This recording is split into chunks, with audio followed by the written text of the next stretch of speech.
जय हिंद दोस्तों, मैं हूं मेजर गौरवारी और आप देख रहे हैं मेजरली राइट। मुसलमानों की मुकद्दस किताब कुरान शरीफ कन्वर्जन के बारे में क्या कहती है, धर्मांतरण के बारे में क्या कहती है। पाकिस्तान में कई केसेस हैं, एक साल में 1000 से ज्यादा, यानी कि every single year more than 1000 Hindu girls are converted.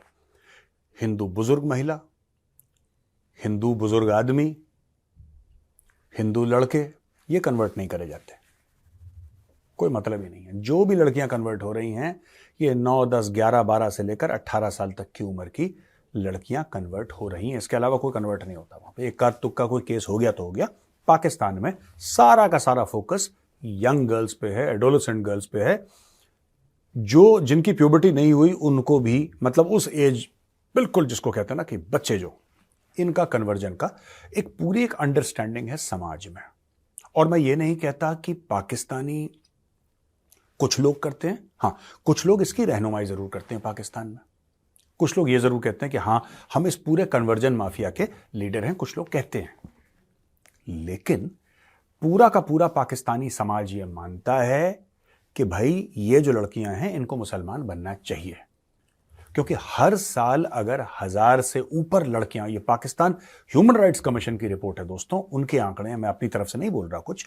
अगर वो लोग मानते हैं कि ऐसा हो रहा है और वो लोग अपनी रिपोर्ट छाप रहे हैं, इसका मतलब स्टेट की नाक के नीचे हो रहा है और स्टेट अवॉइड कर रहा है, क्योंकि स्टेट भी समझता है कि यही होना चाहिए। क्योंकि एम जब है जन्नत जाने का, और जन्नत कैसे जाएंगे, आपको कलमा पढ़ना पड़ेगा उसके लिए, ठीक है। अब मुझसे लोग कहते हैं कि मेरी बात हुई पाकिस्तानी से, कह रहा है मेजर साहब जन्नत वन्नत के बारे में। मैंने बोला यार देखो, मुझे तो इतना कोई इंटरेस्ट है नहीं तुम्हारी जन्नत में, तुम चले जाओ तुम्हें जाना है तो कह रहा नहीं उसके लिए तो है ही, हम लोग तो जाएंगे ही, और हम मुसलमान हैं और हमने कलमा पढ़ा है। वही पुरानी बातें।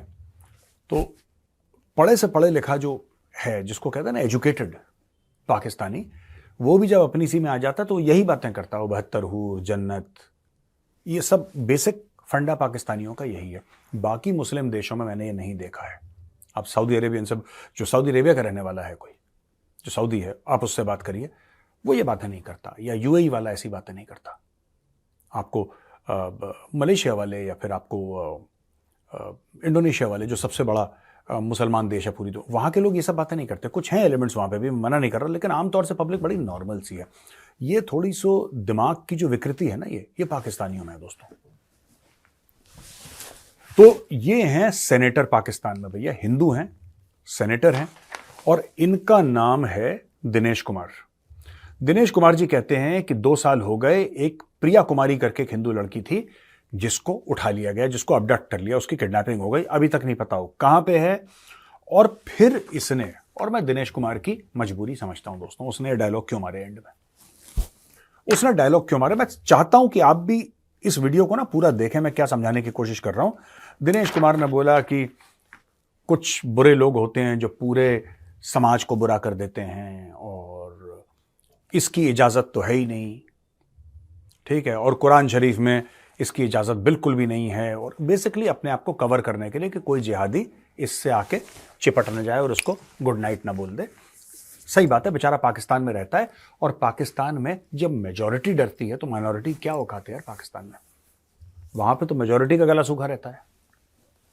जो मस्जिदों में ब्लास्ट होते हैं पाकिस्तान में तो मेजॉरिटी के ही हो रहे हैं ना, तो ये लोग आपस में एक दूसरे को निपटाते हैं। फिर बेचारे हिंदू की या किसी सिख की, किसी ईसाई की, किसी की बौद्ध, पारसी, जैन, इनकी क्या औकात है यार, ये तो किसी गिनती में नहीं आते बेचारे, ठीक है। तो एनीवे, तो इन्होंने लाग लपेट लगा के दिनेश कुमार जी जो सेनेटर हैं, ये बात कर रहे थे अपनी on the floor of the parliament, और उन्होंने बोला कि नहीं साहब, कुरान शरीफ इस मामले में कुछ नहीं कहती है, और बाकी पाकिस्तान में भी बहुत लोग अच्छे हैं, हमारा मुल्क बहुत अच्छा है, यहाँ पे कोई सपोर्ट नहीं करता, बस कुछ गंदे लोग हैं जो ऐसा काम करते हैं, काम नहीं होना चाहिए।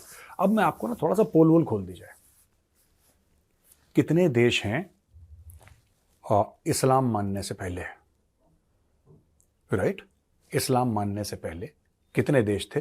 जाहिर सी बात है उनका धर्म कुछ और था। उदाहरण के लिए ईरान को ले लीजिए, सबके सब पारसी थे पहले, अचानक वहां पे इस्लाम आया, उन्होंने अपना धर्म छोड़ा, सब के सब पारसी से मुसलमान बन गए। कुछ पारसी थे वो भाग के इंडिया आ गए, गुजरात, इसलिए आप देखिएगा अभी भी पारसी जो है वो गुजराती बोलते हैं। सो दे केम टू इंडिया। फिर ये टाटा और ये गोदरेज, शपूरजी, पेलोनजी, ये सब they are all Parsis and now they are Indians, जिसको कहते हैं ना कि माइक्रोस्कोपिक माइनॉरिटी, सबसे छोटी माइनॉरिटी भारत में पारसीज की है। ये जितने भी देश थे, मिस्र था और ये सारे के सारे देश थे, ये मुस्लिम बने कैसे? ये कैसे बने? किसी ने कव्वाली गाई वहां पे और लोग मोटिवेट हो गए, कव्वाली सुन के मुसलमान बन गए? नहीं, ज्यादातर, मैं 100% नहीं कह रहा हूं, क्योंकि 100% दोस्तों कुछ भी नहीं होता। एक दो तो ऐसी भी चिड़ियां हैं जो उड़ नहीं पाती।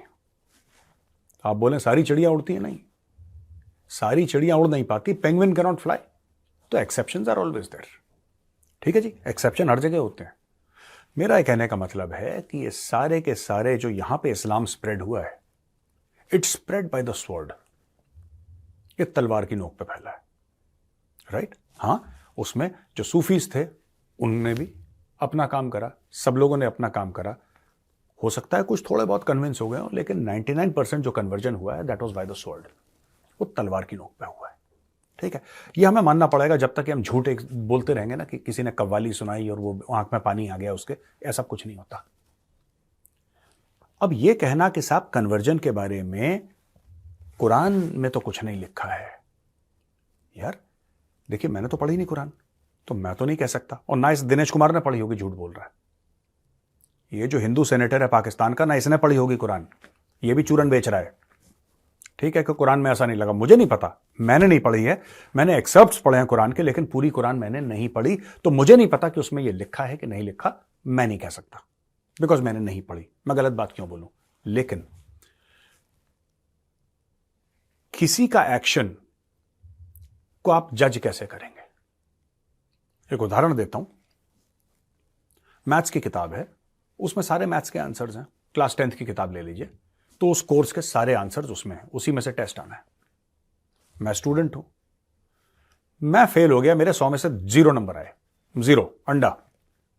ठीक है, और जब टीचर ने बोला कि बेटा आप तो फेल हो गए मैथ्स में, आपके 0 नंबर आए हैं 100 में, मैं कहूंगा टीचर नहीं, आप गलत बोल रहे हो, ये किताब देखो, इसमें तो सारे आंसर है। टीचर बोली कि इस किताब से और तुम्हारे उससे क्या लेने देना यार, तुम्हें तो किताब पढ़ के किताब पे अमल करना चाहिए था, किताब पे तुमने अमल नहीं करा, अब तुम कह रहे हो किताब में सब अच्छी बातें लिखी हैं। मैं मैथ्स की किताब की बात कर रहा हूं। तो ये जो लोग बोलते हैं ना, ये जो आदमी है दिनेश कुमार, जो भी है, दिस सेनेटर, हिंदू सेनेटर इन पाकिस्तान की, ये जो सबको एक वेवर दे रहा है ये कि हमारे माशरे में सब कोई बदमाश है पाकिस्तान में, यार खुली बदमाशी है पाकिस्तान में, मजहब के नाम पे खुली बदमाशी है। ये एक दूसरे के मस्जिदों में ब्लास्ट करते हैं, ये एक दूसरे का कत्ल करते हैं। मैं वही कह रहा हूं ना, वहां पे मुसलमान सेफ नहीं है पाकिस्तान में, हिंदू बेचारा किसी गिनती में नहीं आता।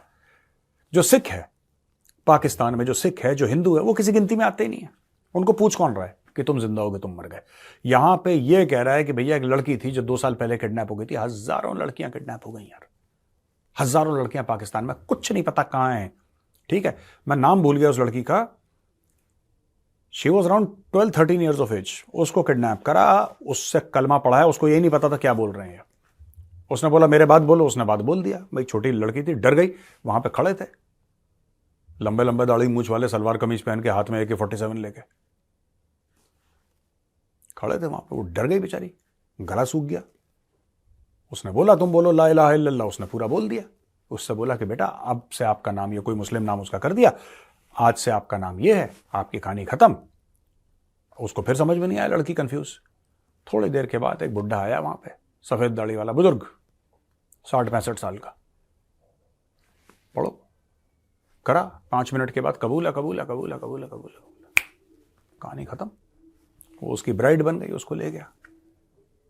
एक तो ऐसा हिंदू बाप है जिसने अपने आप को आग लगाने की कोशिश करी थी। ही पुट केरोसिन या पेट्रोल अपने सर पे डाल दिया था, उसने उड़ेल दिया था, उसने अपने आप को आग लगाने की कोशिश करी। दोस्तों मैं आपको बताता हूं ना, ये दिनेश कुमार इसके बारे में ना बोलता तो ज्यादा अच्छा रहता। जो सेनेटर दिनेश कुमार है, ये इस मुद्दे के बारे में ना बोलता तो ज्यादा अच्छा रहता। कम से कम झूठ तो नहीं बोलता। कि कुछ लोग हैं जो तालाब, वो तालाब गंदा है पूरा पाकिस्तान, वो तालाब गंदा है। ठीक है, और पाकिस्तान में जो मुसलमान हैं, ये जिहाद का रास्ता है उनका। ये जिहाद का रास्ता है कि हम जन्नत चले जाएंगे। एक लड़की को, आप कोई पाकिस्तानी से मैं चैलेंज करता हूं, आप बताइए आपने कितने बुढ़ों को कन्वर्ट करा हिंदुओं को, ये बताइए ना। कितने हिंदू मर्दों को आपने कन्वर्ट करा, ये बताओ। इनका फोकस लड़कियां, मैं आपको बता रहा हूं, इनको लड़कियां उठानी है, ये इनकी मर्दानगी है, यही पाकिस्तानियों की बहादुरी है। तो ये कहना कि साहब मुकद्दस किताब में बहुत अच्छी अच्छी बातें लिखी होंगी, मुझे नहीं पता, मैंने नहीं पढ़ी, तो मैं ये नहीं कह सकता कि अच्छी कैसी बातें लिखी। जब मैंने पढ़ी नहीं तो मैं क्यों बोलूं। लेकिन फॉलो करने वाले क्या कर रहे हैं ये बताओ मुझे, ठीक है। फॉलो करने वाले ने ये बोला कि साहब मैं गया मस्जिद में, वो खुद बता रहा अपनी स्टोरी खुद बता रहा है। वो मस्जिद में गया, ये पेशावर में शायद पुलिस लाइन में हुआ था, कहां पे हुआ था मुझे याद नहीं है, साल भर पहले की बात है। If I am wrong please correct me comments में। वो पेशावर में कहीं था, वो खैबर पख्तूनख्वा पुलिस लाइन थी। वो बंदा गया सुसाइड बॉम्बर, उसने बम फाड़ा, 100 लोग मर गए यार, कुछ 30-40 वैसे मर गए ब्लास्ट से, फिर छत आई थिंक उसकी गिर गई थी, समथिंग हैपेंड कि वो करीब 100 से ज्यादा लोग मर गए उस ब्लास्ट में। जो मरने वाले थे वो भी सारे के सारे मुस्लिम थे, ये मारने वाला भी मुसलमान था, ठीक है। फिर एक मौलाना साहब टीवी पे आए, फिर कहते हैं कि we believe in peace, we are peaceful. यार ये कैसा पीस है यार, ये कैसा पीस है जिसमें लोगों के पीस नहीं मिलते, मुझे नहीं समझ में आ रहा। और ये दिनेश कुमार जी अपना टाइम क्यों वेस्ट कर रहे हैं पाकिस्तान की पार्लियामेंट में कहानी सुनाने के लिए कि वो लड़की थी, क्या पूजा कुमारी, क्या नाम था उसका, प्रिया कुमारी, मिल नहीं रही 2 साल से, वो नहीं मिलेगी यार। और इसमें भारत की सरकार को कुछ ना कुछ करना पड़ेगा। सीए वीए वगैरह, ये जो लोग हैं सीए का विरोध कर रहे हैं, इनको लगाइए कोने में, ठीक है, इनको लगाइए कोने में। ये हिंदू विरोधी लोग हैं और हम मांगते हैं, हमारा अधिकार है, हमें सीए चाहिए। हम चाहते हैं कि वहां पे बहन बेटियां सुरक्षित भारत में आए। भारत इतना बड़ा देश है। मैं कुछ एक और बात कहना चाहता हूं यार आखिरी में, जो लोग देख रहे हैं ना, यहाँ पे इतनी बड़ी फौज है हमारी और न्यूक्लियर पावर है भारत और 5th लार्जेस्ट इकोनॉमी है, 3rd लार्जेस्ट बनने वाला है, 27-28 तक बन जाएगा 3rd largest economy in the world. और हमारी डिप्लोमेसी और G20 और ये वो इसरो, यार 13 साल की हिंदू लड़की को पकड़ के ले गए, उसके घर से उठा के ले गए। उसका बाप ने अपना सर मार मार के अपना सर फाड़ लिया जमीन पे कि मेरी बेटी को मत ले जाओ, सामने ले गए उसको, कलमा पढ़ा दिया, उसको मुसलमान बना दिया। 3rd largest economy, 5th largest economy. भाई ये जिम्मेदारी है, ये आपकी और मेरी जिम्मेदारी है। और मैं आपको इस बात का याद दिलाता रहूंगा, आपकी जिम्मेदारी याद दिलाता रहूंगा आपको, जब तक आप लोग खड़े ना हो जाएं और आप लोग ये ना बोलें कि हाँ हमारी जिम्मेदारी है। वो हमारी बेटियां हैं, हमारी बहनें हैं, उनको सेफली लाना है, क्योंकि वहां पे दरिंदों के हवाले उनको जंगल में छोड़ रखा है हमने। तो थोड़ी शर्म मैं कर लूं, थोड़ी शर्म आप कर लीजिए भाई।